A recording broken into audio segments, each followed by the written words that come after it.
Il n'y a pas si longtemps, quand Nyon n'était pas encore si peuplé, se trouvait en son centre un véritable parc public, la place Pertan.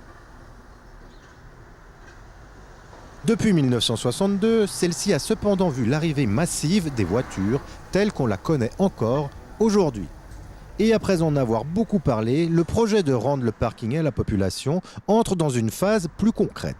La municipalité a ainsi mandaté urbanistes et architectes pour imaginer ce futur parc public végétalisé en surface du parking souterrain. Si les professionnels planchent, la population est également invitée à donner son avis par le biais d'une démarche participative. En plus d'un groupe de 20 personnes issues du monde associatif, 20 citoyens et citoyennes sont ainsi appelés à former un autre groupe qui participera aux futures séances de réflexion ces prochains mois. Oui, l'idée c'est d'aller à la rencontre des Nyonnaises et des Nyonnais, de leur parler du projet politique qui est en cours. Il s'agit finalement de redessiner la place Pertan, de transformer le centre-ville. Et ça ne peut pas se faire sans consulter les citoyennes et les citoyens. Libérée des voitures, la place pourrait également accueillir des commerces et des appartements le long de l'avenue Violier. Alors l'idée des boutiques ou des commerces est surtout destinée à activer, à stimuler le cœur de ville. On appelle ça la boucle des adresses. Concernant la possibilité d'habiter la place avec des logements, c'est précisément une des questions qu'on va poser aux citoyennes et aux citoyens. 20 personnes à trouver donc, mais une exigence, la diversité des profils. L'association En Commun, mandatée par la ville de Nyon pour organiser cette démarche participative, y veillera. On sait que les hommes parlent plus que les femmes, parce que c'est montré statistiquement, voilà, pour plein de raisons sociologiques, il y a des inégalités dans la prise de parole, dans le pouvoir, etc. Et du coup, le dispositif, ce truc-là, c'est une manière d'animer les prises de parole, une manière de d'accompagner les gens dans des prises de décision. Il permet en fait de rééquilibrer ces rapports de force.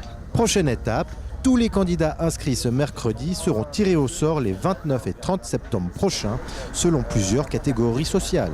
On a défini en gros les moins de 35 ans, les 35-65 et les plus de 65 ans. Et hommes et femmes, et on a une dernière catégorie qui sont, on voulait aussi des gens qui n'étaient pas forcément de Nyon, donc on a réservé 3 places pour des non-Nyonnais. Entre souvenirs et désirs, reste à savoir ce que pensent les Nyonnais de cette future place Pertan. Je suis arrivé ici en 1956. Elle était encore végétalisée, mais pas pour longtemps. J'ai encore connu les 2 chemins de traverse. Et j'ai encore connu le marché aux bestiaux sur cette place ici et ce qu'on appelle le petit Pertan en dessous. Moi, je l'ai connu qu'avec de la pelouse. Vous l'avez connu à l'époque? Ah bah oui, parce que je suis née à Nyon. Racontez-nous comment c'était. Bah, c'était vert, avec des petits chemins. Et puis on se promenait là. Il y avait le marché aux bestiaux. Oui, je crois que c'était là en bas. Petit Pertan. Au petit Pertan. Voilà, et puis oui, c'était que de la verdure. Ce que j'aimerais, ce serait que c'est une place ouverte aux gens qui habitent le quartier, que ce soit qu'il y ait des lieux de rencontre, que les gens se mélangent un petit peu entre les cultures, les générations, qu'il y a autant d'enfants que de personnes plus âgées, un lieu de détente ou aussi entre la pause de midi 14h, que les gens puissent venir se détendre dans le parc, puis beaucoup d'échanges. La place Pertan sans voiture, c'est donc pour bientôt. Certains s'en sont peut-être déjà rendus compte à leurs dépens.